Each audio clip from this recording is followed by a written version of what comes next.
Welcome to the Relaunch Your Career podcast. I am your host, Leah Lambart, career and interview coach and founder of Relaunch Me, where we help you find the work that you were meant to do.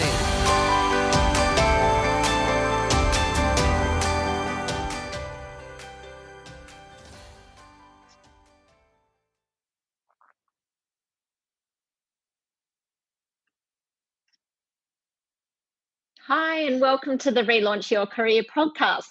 I'm Leah, and today the topic is behavioural interviews and how to prepare best for them. But before we get into that, I just wanted to say a big thank you to our regular listeners. We have listeners all over Australia, which is fantastic. And we've got lots of listeners who are listening in regularly from all over the world, from Dublin, The Hague, France, the Philippines, Nevada, Brazil, Ontario, and even Nairobi. We've got lots of people booking in for behavioural interview coaching. So that's great. And also people who are getting jobs. So even better. So today I wanted to do an episode focusing on my favourite topic, which is how to prepare for behavioural interviews.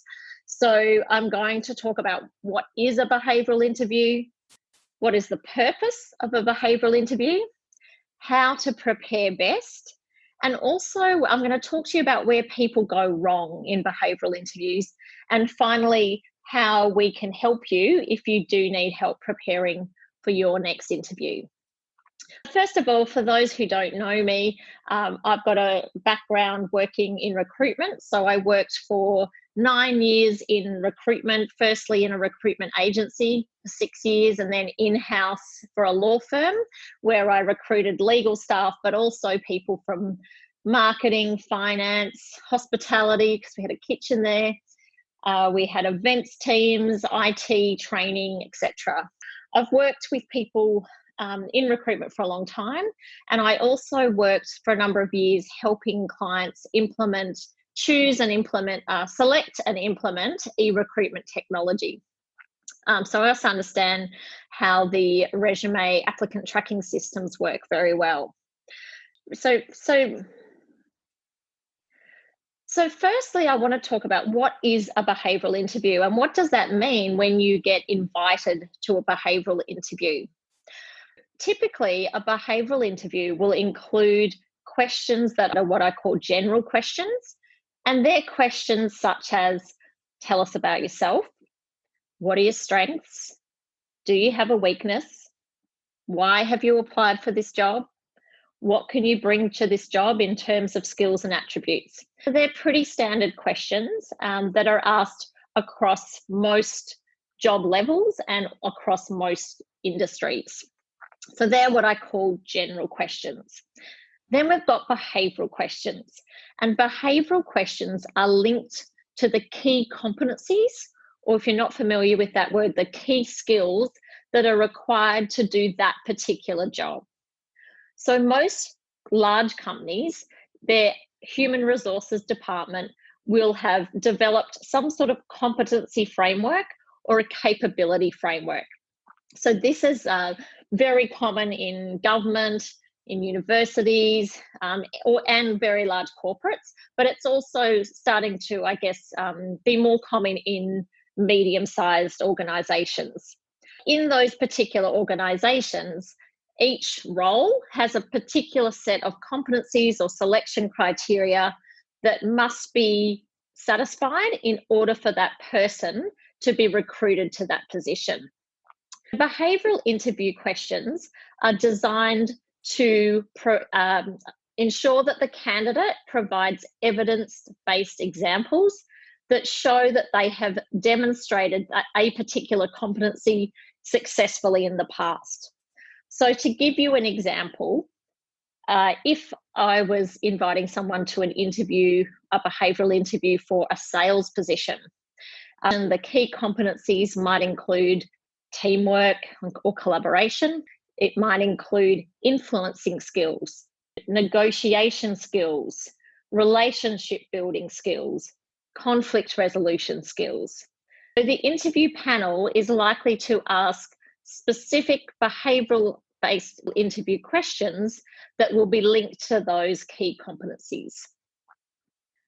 the purpose of the behavioural interview is, rather than the candidate providing hypothetical answers, that they're providing evidence-based examples which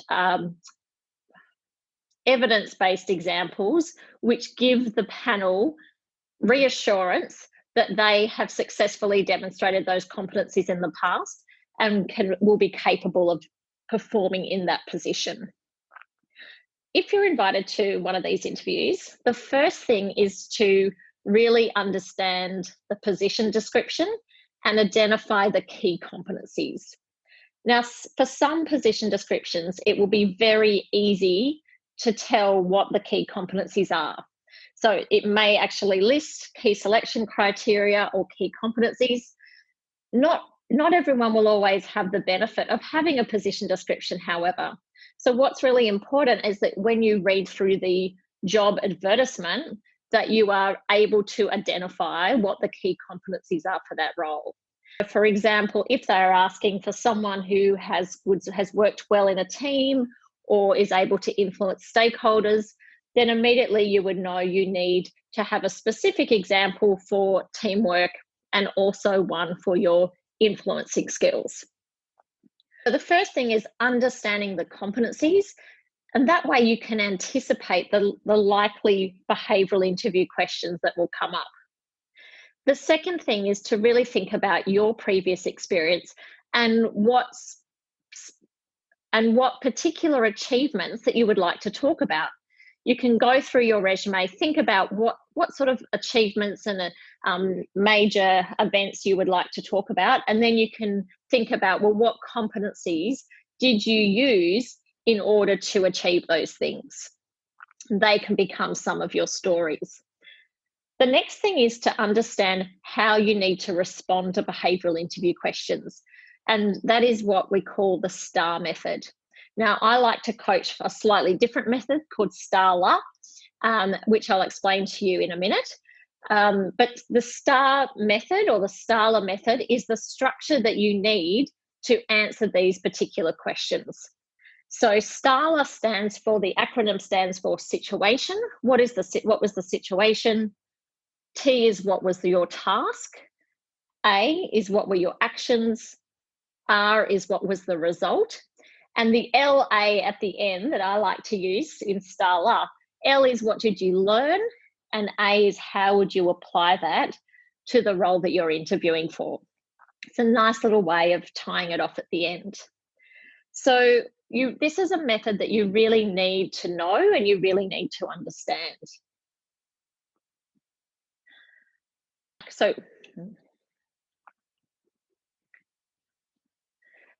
So another question that I get asked all the time is, how do you identify what a behavioural question is and when you need to use the STAR method? A behavioural question will be a question where they are asking you for a very specific example or story. And as I said before, these will be linked to a particular competency. So usually a behavioural interview question will start with, tell us about a time when, give us an example of, describe a situation when. So as soon as you hear the question start like that, you will know that you need to use the STAR method or the STARLA method, whichever you're comfortable with. Now, where people go wrong with these behavioural interviews, the first thing is perhaps spending too much time talking about the situation and not talking about the actions. So the situation, the task, is really just giving some context to inform the interview panel of where you were when this particular situation or problem took place.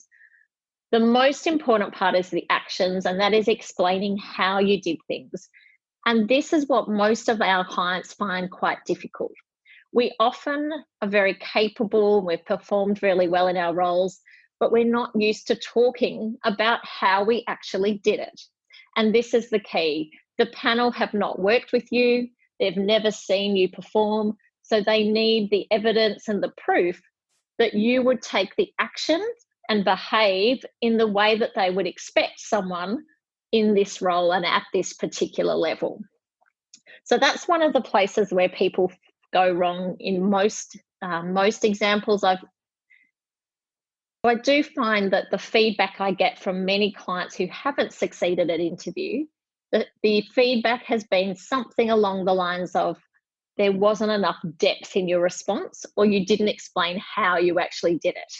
This means there's not enough emphasis in the actions. And that's where we usually work with our clients to really help them develop those actions and understand what the panel actually wants to hear. The second place that people go wrong is talking about we and not I. So your actions need to be strong I statements. The panel is not interested in what you did as part of your team. The panel is not interested in what your team did. The panel is interested in what you did, even as part of that team. I do find that working with clients that they do revert back to saying we, and often when they are even self-employed or haven't even worked as part of a team. So I think it's just this sense that we have to come across as being very collaborative and not take all the credit. But in an interview, it's definitely the time to talk about yourself in an interview. There's no place for being humble. You really need to sell yourself. So those would be the typical mistakes that someone would make in a behavioural interview. In regards to how we help clients, as I mentioned before, in competency frameworks and capability statements, the panel have an expectation about how you would behave and perform based on that, on your level, and based on the panel would have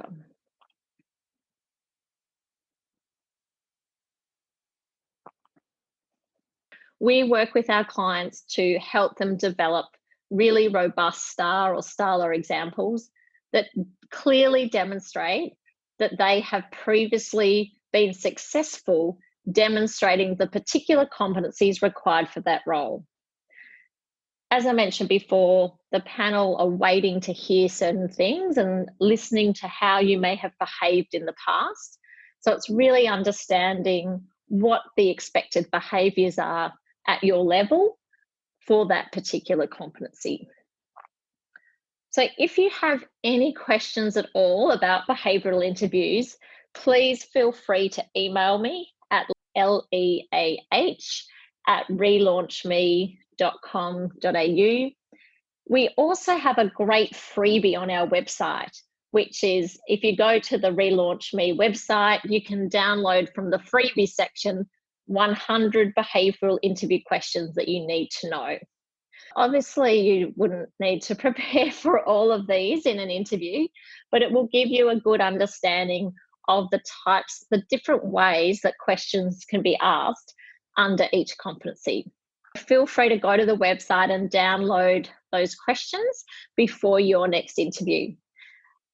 Please reach out. If you do have an interview, we coach clients in Australia and overseas. So feel free to reach out before your next interview and we can help you prepare in the best way possible. If you're enjoying the podcast, I'd love you to write a review on Apple Podcasts or wherever you subscribe so that other people can find us. And please get in touch if there's a certain topic that you would love us to discuss or someone that you would like us to interview in a particular industry. So stay safe and have a great day.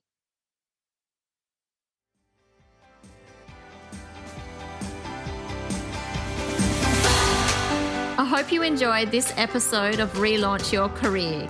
If you did, please subscribe, share with your friends, leave a review, or connect with us on social media at Relaunch Me Career Consulting.